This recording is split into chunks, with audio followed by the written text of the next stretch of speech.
नुकताच राजराजेश्वर सेतू पुलावरून एका 4 वर्षीय मुलाचा दुचाकीवरून पडून नदीत वाहून गेल्याच्या दुर्दैवी घटनेने मृत्यू झाला।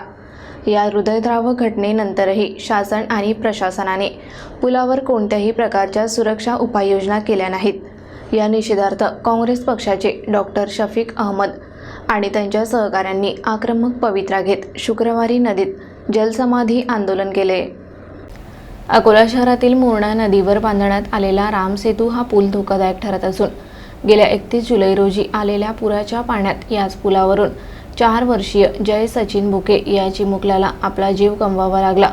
इतकी मोठी घटना घडून देखील अकोल्यातील शासन तसेच प्रशासनाने या नदीवरील पुलावर कोणतीच उपाययोजना केली नसल्याने अकोल्यातील काँग्रेस आक्रमक होऊन शुक्रवारी दुपारी याच पुलाखाली मोरणा नदीच्या पात्रात जलसमाधी आंदोलन करून शासनाचे लक्ष केंद्रित करण्याचा प्रयत्न करण्यात आला।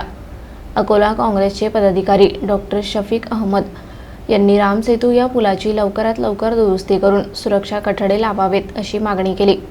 या अपघातामुळे संतप्त झालेल्या काँग्रेस पदाधिकाऱ्यांनी पुलावर सुरक्षेच्या अभावामुळे झालेल्या या दुर्दैवी घटनेची जबाबदारी प्रशासनावर टाकली आणि तातडीने योग्य ती कारवाई करण्याची मागणी केली।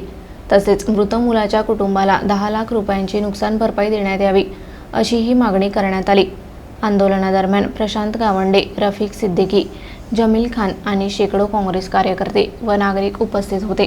त्यांनी प्रशासनाच्या विरोधात जोरदार घोषणाबाजी केली। एवढ्या मोठ्या प्रमाणावर आंदोलन करूनही प्रशासनाच्या कोणत्याही वरिष्ठ अधिकाऱ्यांनी कारवाई केली नाही। त्यामुळे काँग्रेस कार्यकर्त्यांचा रोष अधिकच वाढला आहे। अखेर काही पोलीस कर्मचाऱ्यांच्या उपस्थितीत आंदोलन थांबवण्यात आले। येत्या काळात शुक्रवारी करण्यात आलेले आंदोलन व मागण्यांवर प्रशासन कसा प्रतिसाद देते हे पाहणे महत्त्वाचे ठरणार आहे।